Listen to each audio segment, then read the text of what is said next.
Alright guys, welcome back. Today we're doing the Day 5 matches for the 2023 World Darts Championship. There's an afternoon and an evening session, each consisting of 3 round 1 matches and a round 2 match. Both first and second round matches are first to 3 sets. Looking at these matchups, this is the closest I've seen. There's maybe 1 or 2 that I'm feeling confident about, but they're all very close and they can go either way. Match number 1, Andrew Gilding versus Robert Owen. Gilding qualified through the Pro Tour Order of Merit, and Owen through the PDC Challenge Tour. Gilding made the last 32 in 2016 and 2017, and this is Robert Owen's debut. They've played 3 times between 2017 and this year, and Robert Owen has won all 3 of them. Looking at the stats, Gilding's 80 points higher on the TV power rankings, 6 points higher on averages, first 3 and first 9, 5 and 6 points ahead. I've been watching Robert Owen play a lot on the Super Series, and he's a really good player, but I think Gilding really had a standout year this year. He really stood out in the Euro Tour, and I think he has more big stage experience this year.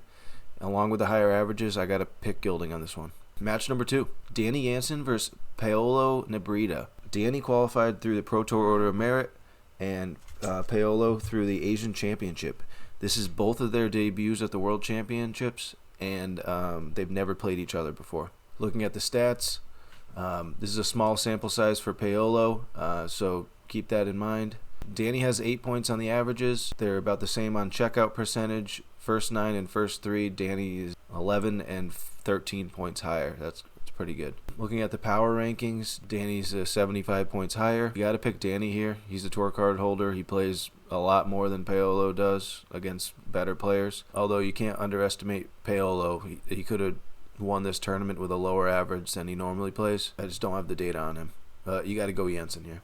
Match number 3, Niels ZONNEVELD versus Louis Williams. Niels qualified through the Pro Tour Order of Merit, while Louis qualified through the PDC Development Tour. Niels played in 2021 and didn't make it past the first round, and Louis played last year and won his first round match but lost in the second round.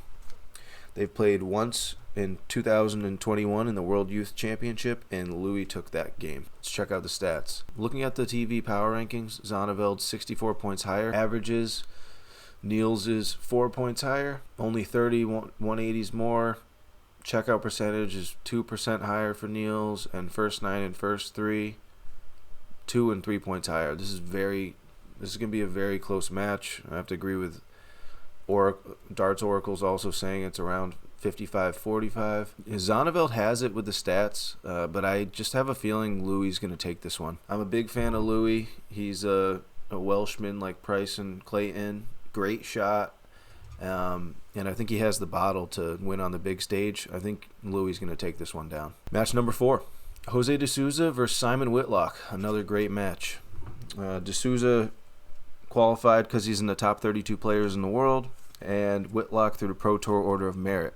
De Sousa made the last 32 in 2021 and last year, and Whitlock's best is the final of the World Championships in 2010. They've played 5 times, with 3 of those going to De Sousa and 2 to Whitlock. They played in one major, the Grand Slam in 2020, and De Sousa won that match.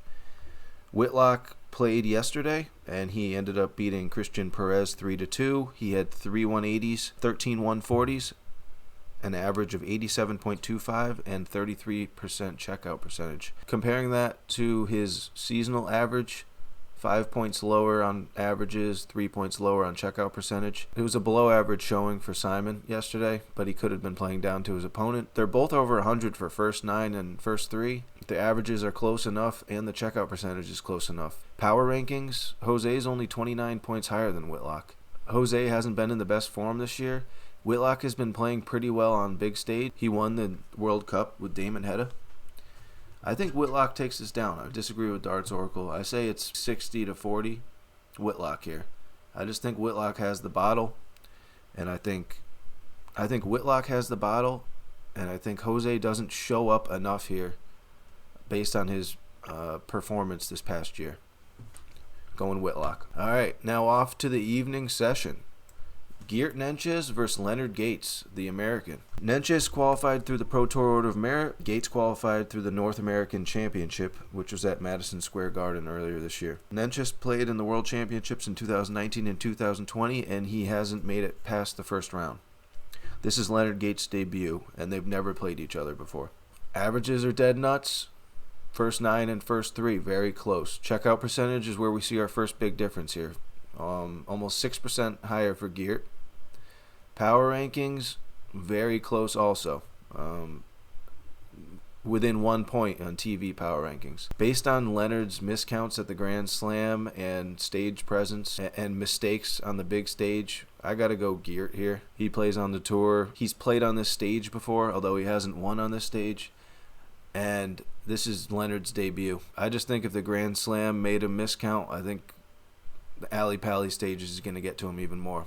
Although I'd love to pick an American, I gotta look at the facts here and pick Geert to win this game. Next match, Richie Edhouse versus Dave Cameron. Richie qualified through the Pro Tour Order of Merit, and Dave qualified through the CDC Tour. Richie made the last 64 in 2020 and 2022, and this is Cameron's debut. They've never played each other.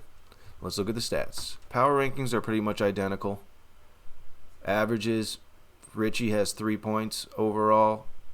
He has a 7-point higher checkout percentage, though, which is a big difference. First 9 and first 3 are very close. This is, yeah, you look at Darts Oracle, 51 to 48%. That's exactly what I was thinking. The only thing here is Richie is a full-time tour player. Dave Cameron plays in the CDC in North America. A slightly lower standard than you'll see in the Pro Tour and the PDC. I'd say the average competition, along with the higher checkout percentage, I got to pick Edhouse to win this one.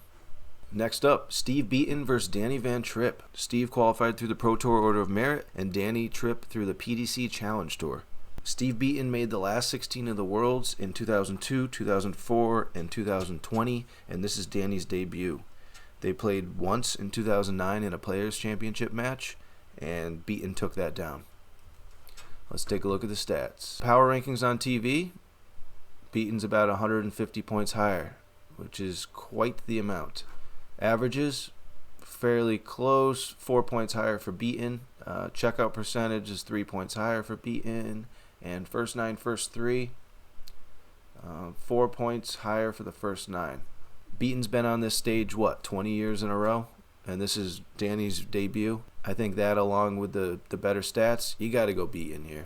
Danny's a very promising player, but I think he needs to get his stage experience before he can start beating the bronzed Adonis. All right, and the last match of the night is a second-round match between Gerwin Price, the world #1, and Luke Woodhouse. Price qualified through being in the top 32 players in the world, and Woodhouse through the Pro Tour Order of Merit.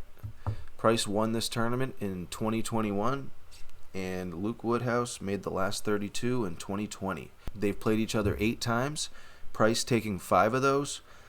None of those were majors. Woodhouse played earlier today. He won 3-0 versus the Ukrainian qualifier. He had 1 180, 12 140s, an 87.89 average, and a 41% checkout percentage. Those numbers aren't too good, especially when you're playing the world #1. The 41% checkout percentage is probably the best of that, which is Gerwin Price's average of the season. Let's look at the power rankings. Price is 170 points higher, breaks the 1900 mark. Averages, Price is 6 points higher. 180s, 270 more. Checkout percentage way higher. And first 9 and first 3 is about 6 points higher. You got to go Price here. Like, Woodhouse is a great player. He just got really unlucky in his second round draw. I'd say he has an outside shot, but Price 3-0, 3-1. Definitely more 180s. And that's it for the day. Let me know how you guys feel about my picks. This is a very close day. They're all really close. I wouldn't be making too many 8-leg parlays because that would be very tough to call. Thanks for watching. Have a good one.